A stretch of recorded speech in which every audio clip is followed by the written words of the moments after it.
Hello, this is Mrs. Hogg. I'm going to show you how to use your Sora app. Sora is Overdrive. It has ebooks. These are accessible across Fort Worth ISD.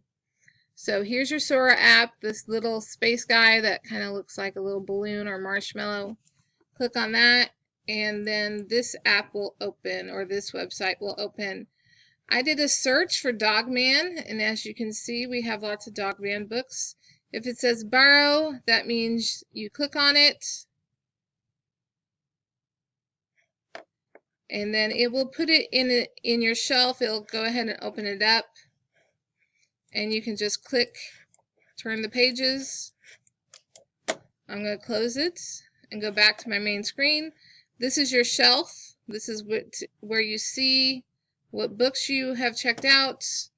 Right here, if you have any books on hold, they'll show right here if you make any lists.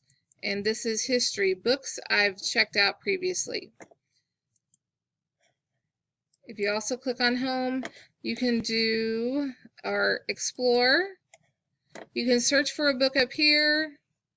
So if you do first day of school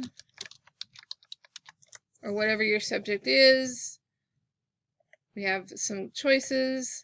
You can also, if you click on Explore again, it'll give you different categories like spooky stories, your next great read, battle of the books, most popular books. If you see the little headphones, that means it will be read to you. You may not see the words. It'll just be read to you. So it's audio. And then different options. There are also hidden gems available now. And that is Sora.